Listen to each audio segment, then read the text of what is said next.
शहर से पिछड़ा एक छोटा सा कस्बा, जहां राधा अपने माता पिता और 2 छोटे भाई बहनों के साथ रहती थी।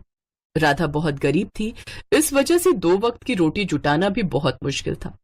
राधा अपने माता पिता के साथ आसपास के गांव में मजदूरी करने जाती थी। एक दिन जब वो मजदूरी के काम के लिए अपने माँ बापू के साथ दूसरे गांव से लौटी, तो एक औरत और एक लड़का उसकी झोपड़ी के बाहर खड़े थे। जी मैंने पहचाना नहीं, आप कौन? हम लोग शहर जाने के लिए निकले थे, रात होने वाली है, इसलिए यहाँ थोड़ा रुक गए। मेरी माँ को बहुत प्यास लगी है, थोड़ा पानी मिल जाएगा? हम कस्बे में किसी को भी नहीं जानते हैं। आपकी झोपड़ी खुली थी तो सोचा शायद यहाँ से मदद मिल जाएगी। हाँ हाँ क्यों नहीं। राधा जा बिटिया, थोड़ा पानी और गुड़ ले आ। मैं चारपाई बिछा देती हूँ। कुछ देर बाद राधा एक कटोरी में थोड़ा सा गुड़ और पानी लेकर आ गई। उस औरत का नाम जानकी था और उसके साथ में जो लड़का था वो उसका बड़ा बेटा था, जिसका नाम था किशोर। बातों ही बातों में जानकी ने राधा के पिता से अपने बेटे किशोर के रिश्ते के लिए बात की। राधा की गरीबी के कारण कहीं भी उसकी शादी नहीं हो रही थी। किशोर बहुत पैसे वाला था। हमारे पास भगवान का दिया सब कुछ है।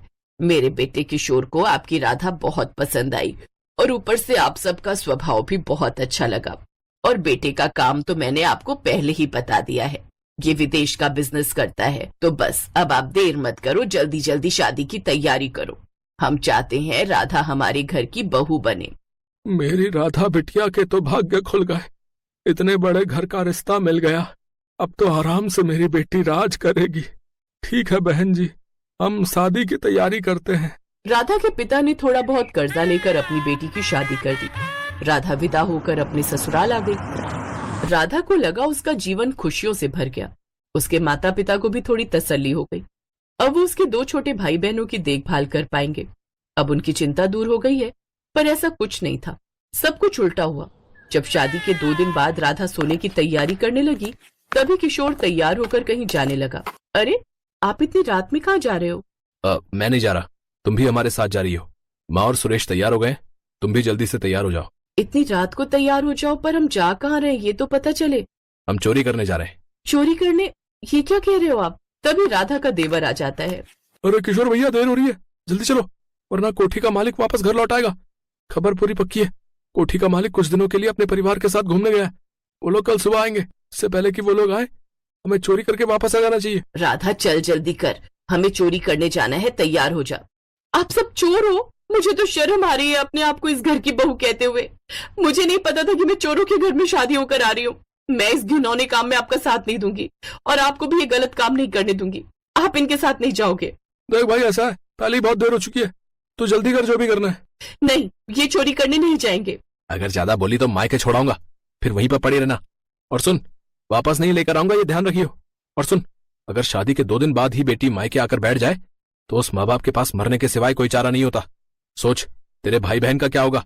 वो दोनों तो अनाथ हो जाएंगे। अब फैसला तेरे हाथ में है, तो हमारे साथ चोरी करने चल रही है या फिर तुझे तेरे मायके भेज दूं? राधा मजबूर थी।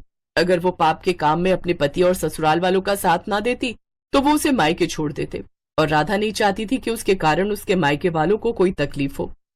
इसलिए वो वैसा ही करती रही जैसा उसके पति, सास और देवर कहते। वो अब उनके साथ चोरी करने जाने लगी।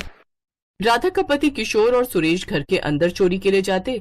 राधा की सास चोरी के सामान को इकट्ठा करती और राधा को नजर रखने के लिए कहा जाता कि कोई आए तो वो पहले ही इशारा कर दे। कई महीनों तक राधा इस पाप में उनका साथ देती रही।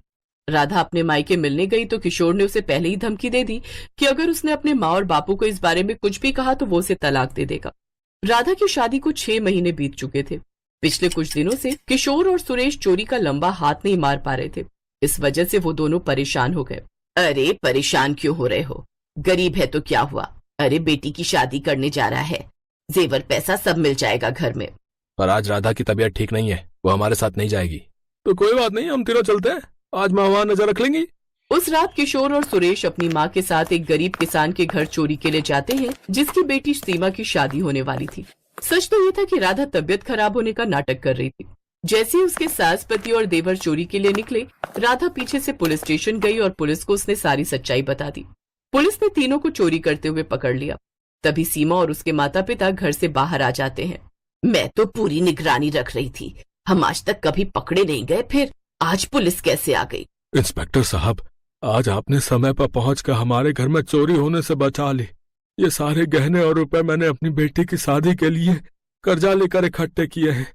अगर आज ये चोरी हो जाते तो न जाने मेरी बेटी की शादी कैसे होती। आपने हम पर बहुत उपकार किया है इंस्पेक्टर साहब, आपका बहुत बहुत धन्यवाद। रामलाल जी, धन्यवाद की असली हकदार तो राधा है। राधा ने ही हमें जो है अपने पति, देवर और सास के बारे में सच्चाई बताई और हम समय पर पहुंच गए। इंस्पेक्टर साहब, ये तीनों चोर हैं। आप इन तीनों को कड़ी से कड़ी सजा देना।